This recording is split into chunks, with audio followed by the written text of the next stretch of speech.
RPS institute Jaunpur में आपका स्वागत है। आज हम आपके बीच में लाए हैं होम्योपैथिक फार्मासिस्ट प्रैक्टिस सेट, जिसका एग्ज़ाम 2 फरवरी 2025 को होने वाला है। प्लीज़ आप लोग इस वीडियो को ज़रूर देखें, ये आपके एग्ज़ाम में बहुत उपयोगी होगा। जैसा कि पहला प्रश्न है हमारा, छलनी को संख्याओं के आधार पर किस कारक के अनुसार वर्गीकृत किया जाता है? तो इसमें छलनी छिद्रों के व्यास के आधार पर वर्गीकृत किया जाता है। दूसरा प्रश्न है, निम्नलिखित में से कौन सा होम्योपैथी में सामान्यतः उपयोग किए जाने वाला वाहक है? तो अल्कोहल इसमें क्या होगा? सही होगा। अगला प्रश्न है हमारा, होम्योपैथी फार्मेसी में वाहक की परिभाषा क्या है? तो एक तटस्थ पदार्थ जो दवा का वहन करता है, यही इसका क्या होगा? सही होगा। होम्योपैथिक फार्मेसी में वाहकों का मुख्य उद्देश्य क्या है? तो सक्रिय घटक को संरक्षित वहन करने के लिए। अगला प्रश्न है हमारा, वाहक के रूप में उपयोग किए जाने वाले आसुत जल में आमतौर पर कौन सी अशुद्धि पाई जाती है? तो इसमें जीवाणु जो होता है पाया जाता है। अगला प्रश्न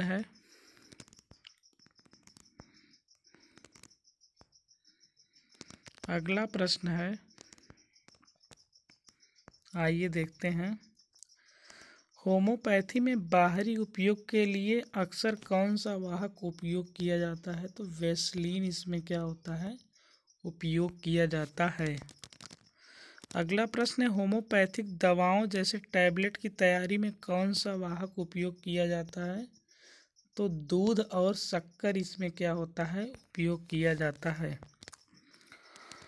होम्योपैथिक में वाहकों का मानकीकरण करने का क्या महत्व है?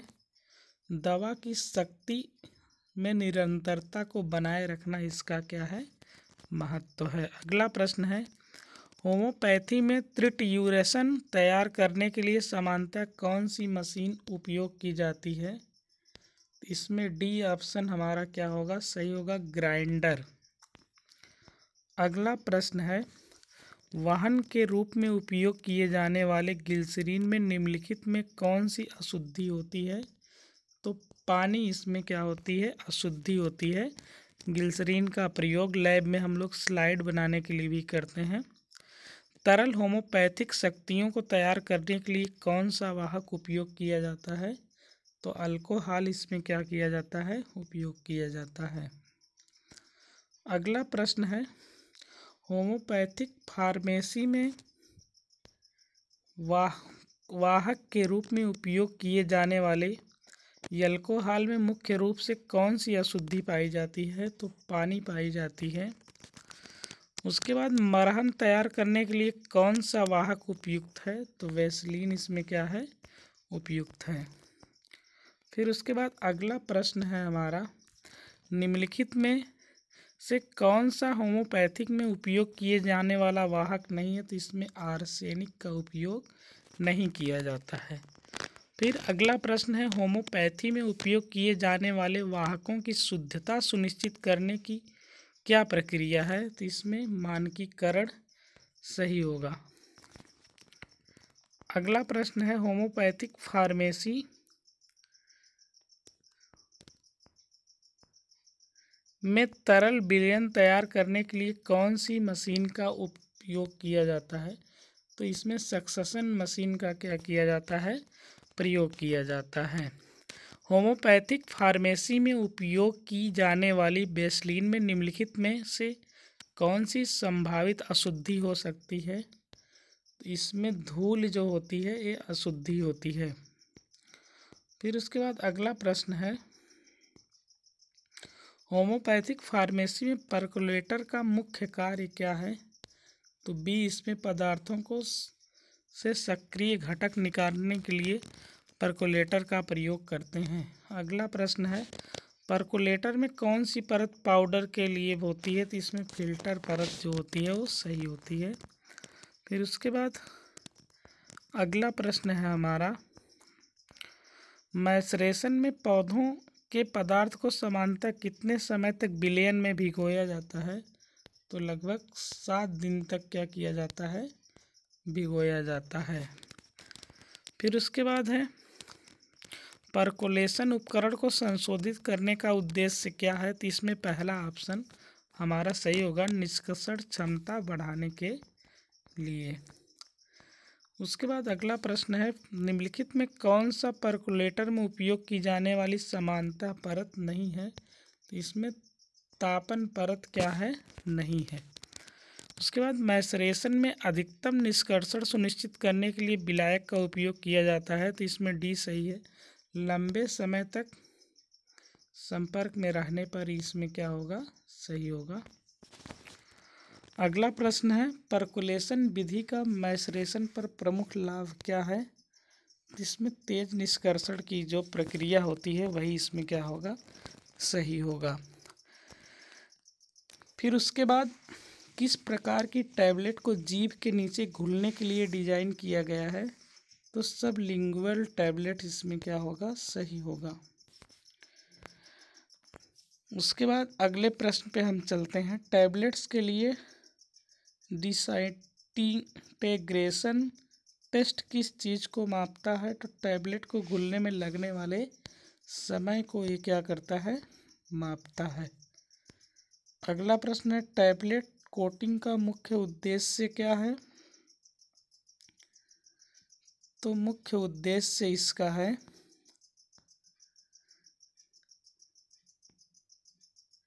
दवा को विघटन से बचाने के लिए, इसका क्या है? मुख्य उद्देश्य है। फिर उसके बाद अगला प्रश्न है, फार्मास्यूटिकल उपयोग में टैबलेट को संपीड़ित करने के लिए किस मशीन का सामान्यतः उपयोग किया जाता है?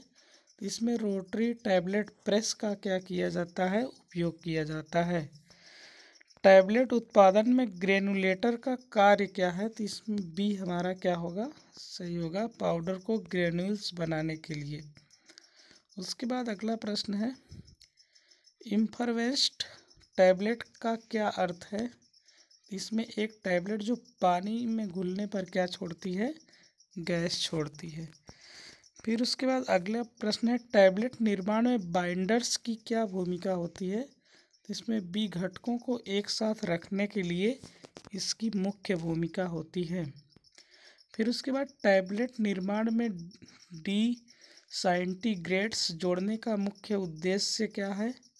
तो इसका मुख्य उद्देश्य हमारा सी है, यह सुनिश्चित करने के लिए कि टैबलेट का पाचन तंत्र में टूट ना जाए। इसमें सी ऑप्शन क्या होगा? हमारा सही होगा, सी ऑप्शन। अगला प्रश्न है, टैबलेट में दवा की एकरूपता के जांच के लिए किसका उपयोग किया जाता है? तो इसमें हमारा सी ऑप्शन क्या होगा? सही होगा। उसके बाद च्यूएबल टैबलेट किसके लिए डिजाइन की जाती है? तो निगलने एवं चबाने के लिए इसकी डिजाइन की जाती है। उसके बाद है, टैबलेट की कठोरता मापने के लिए किस रूप में किस मशीन का उपयोग किया जाता है? तो इसमें देखिए बी हमारा क्या होगा? सही होगा, टैबलेट की कठोरता मापने वाले उपकरण का क्या होता है? प्रयोग होता है। उसके बाद अगला प्रश्न है, होम्योपैथिक दवाओं को तैयार करने के लिए मुख्य रूप से कौन सा पैमाना उपयोग किया जाता है? तो सेंटेसिमल पैमाने को हम लोग इसमें क्या करते हैं? उपयोग करते हैं। होम्योपैथी में नई दवा शब्द का क्या अर्थ है? इसमें एक दवा जो होम्योपैथिक प्रथाओं में नई तरह से पेश की गई हो। उसके बाद 50 मिलीजिमल पैमाना डेसिमल पैमाने से किस प्रकार से भिन्न है? इसमें पहला ऑप्शन क्या होगा? सही होगा। अगला प्रश्न है, होम्योपैथिक दवाओं में पोटेंसी का क्या महत्व है? तो इसमें यह पहला सही है, जो दवा की ताकत को क्या करती है? बताती है। उसके बाद अगला प्रश्न है हमारा, होम्योपैथी में किस पैमाने को सबसे अधिक शक्तिशाली माना जाता है? तो 50 मिलीजिमल पैमाने को शक्तिशाली माना जाता है। उसके बाद अगला प्रश्न है, होम्योपैथी में पोटेंसी विशेष रूप से क्या मापता है? तो बी इसमें सही होगा। दवा की प्रभावशीलता को ये क्या करता है? मापता है। फिर उसके बाद होम्योपैथिक दवाओं की तैयारी में सक्सेशन शब्द का क्या अर्थ है? इसका अर्थ होता है अन्य पदार्थ के को एक साथ क्या करना, मिलाना। यही इसका क्या होगा? सही होगा। या पतले पदार्थों को जोर से हिलाना। इसमें बी ऑप्शन हमारा क्या होगा? सही होगा। होम्योपैथिक निम्नलिखित में से कौन सी पोटेंसी अधिक पतली होम्योपैथिक तैयार की जाती है?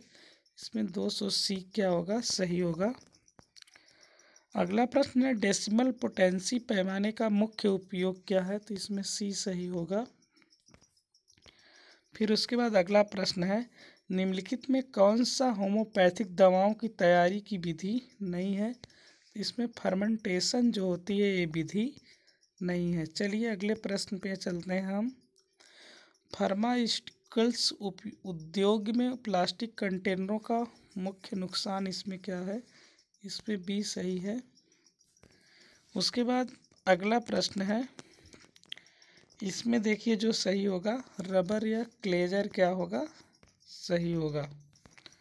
फिर उसके बाद अगला प्रश्न है हमारा, क्लोजर संदूषण से बचाने के लिए सबसे अच्छा सुरक्षा प्रदान कौन करता है? रबर क्लोजर सबसे अच्छा सुरक्षा प्रदान करता है। अस्थिर तरल पदार्थों के लिए कौन सा कंटेनर सबसे उपयुक्त होता है?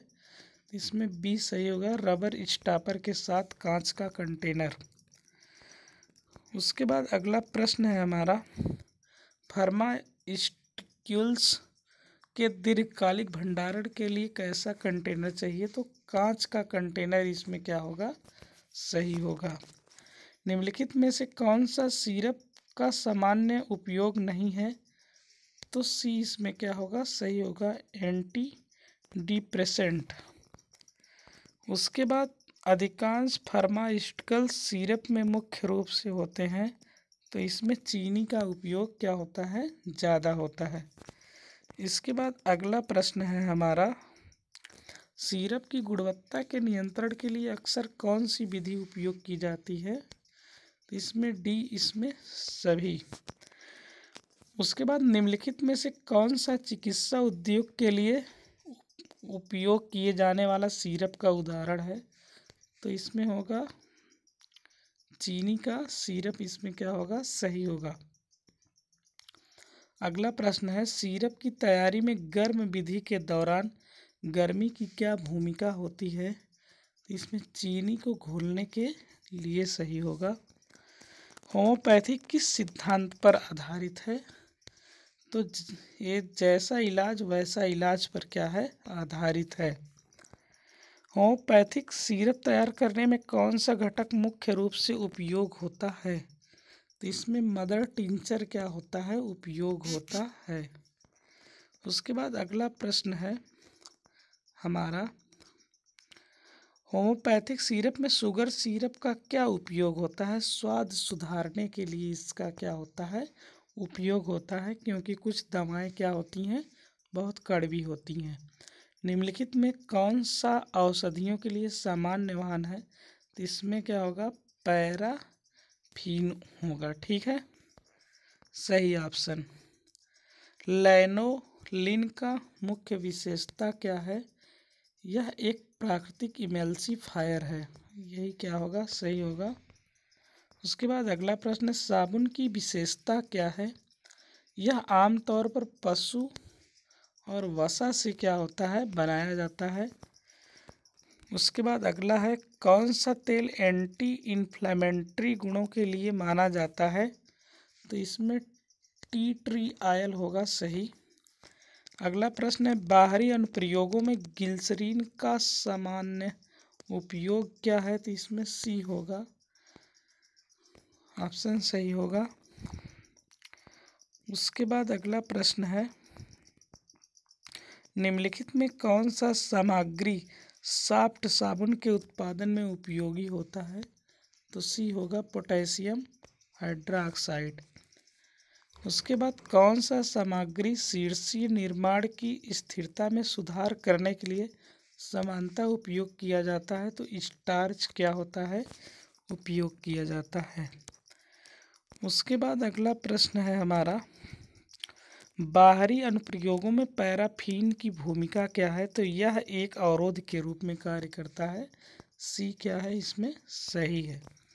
फिर उसके बाद अगला प्रश्न है हमारा, अगला प्रश्न है, कौन सा बंद करने वाला तत्व वायु तंगशील प्रदान करने के लिए माना जाता है? तो रबर स्ट्रापर इसमें क्या होगा, सही होगा। बाहरी अनुप्रयोगों में अपने मॉइस्चराइजिंग गुणों के लिए किस प्रकार के तेल का अक्सर उपयोग किया जाता है? तो इसमें जैतून के तेल का क्या किया जाता है, उपयोग किया जाता है। औषधियों मोम का प्राथमिक उद्देश्य क्या है?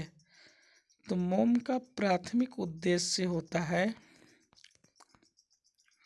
सुरक्षा अवरोध प्रदान करना, इसका क्या होता है, प्राथमिक उद्देश्य होता है। अगले प्रश्न पर आते हैं,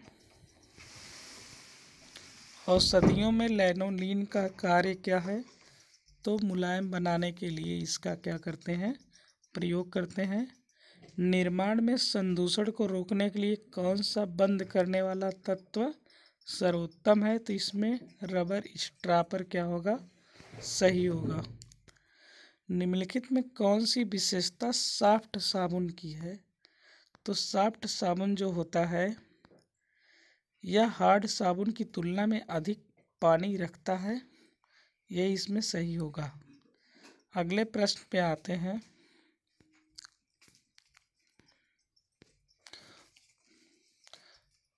पोटेटाइजेशन प्रक्रिया में सुखाने का मुख्य उद्देश्य क्या है? चिकित्सा प्रभावों को बढ़ाना इसका क्या है, मुख्य उद्देश्य है। चलिए अगला प्रश्न देखे हैं, होम्योपैथी में समानता कौन सी पोटेंसी स्केल का उपयोग किया जाता है? तो इसमें बी और सी दोनों हमारा क्या होगा, सही होगा। अगला प्रश्न है, कौन सी विधि में एक पदार्थ को लैक्टोज के आधार पर पीसा जाता है? तो इसमें क्या होगा, बी सही होगा, पिसाई। अगला प्रश्न है, होम्योपैथी में समानता उपयोग किए जाने वाले सबसे उच्च पोटेंसी क्या है? तो 1 इसकी सबसे उच्च पोटेंसी है। स्वचालित पोटेंटाइजर का उपयोग किसके लिए किया जाता है? औषधि को बोतल में भरने के लिए इसका क्या किया जाता है, प्रयोग किया जाता है। चलिए अगले प्रश्न पे हम चलते हैं, निरंतर गर्म निष्कर्षण क्या है? तो इसमें बी ऑप्शन क्या होगा, सही होगा। बी ऑप्शन इसमें क्या होगा, सही होगा। चलिए अगले प्रश्न पर चलते हैं, निरंतर गर्म निष्कर्षण में उपयोग किए जाने वाला समानता सॉल्वेंट कौन सा है? तो इसमें उपरोक्त सभी है, एसीटोन, एथेनॉल और पानी सही होता है। निरंतर गर्म निष्कर्षण के लिए समानता कौन सा उपकरण उपयोगी होता है? तो इसमें ए ऑप्शन सही है, सोकलेट निष्कर्षक। अगला प्रश्न है हमारा,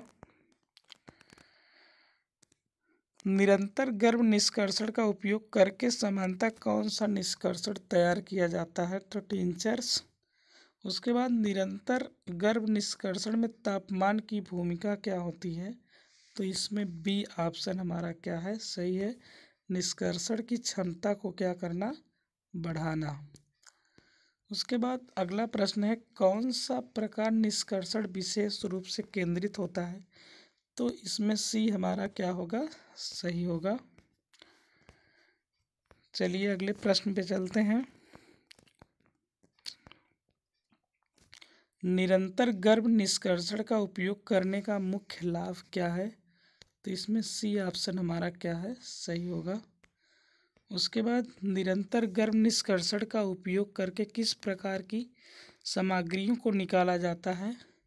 तो इसमें ठोस पौधों की सामग्रियों को क्या किया जाता है, निकाला जाता है। निरंतर गर्म निष्कर्षण का उपयोग करके समानता कौन सा निष्कर्ष तैयार किया जाता है? तो टिंचर्स तैयार किया जाता है। उसके बाद लास्ट प्रश्न पे हम लोग आते हैं, निरंतर गर्म निष्कर्षण का मुख्य नुकसान क्या है? तो इसमें सी सही है ऑप्शन। उसके बाद निरंतर गर्म निष्कर्षण के बारे में निम्नलिखित में कौन सा कथन सत्य है? तो इसमें डी ऑप्शन हमारा क्या है, सही है। चलिए लास्ट प्रश्न पे हम चलते हैं। इसमें है देखिए, उबालने के बिंदुओं वाले घटकों को अलग करने के लिए सबसे उपयुक्त क्या है? इसमें अंशी आसवन क्या होगा, सही होगा। तो दोस्तों आज के लिए इतना ही, धन्यवाद। प्लीज़ आप लोग वीडियो को लाइक, सब्सक्राइब एवं शेयर करें। धन्यवाद।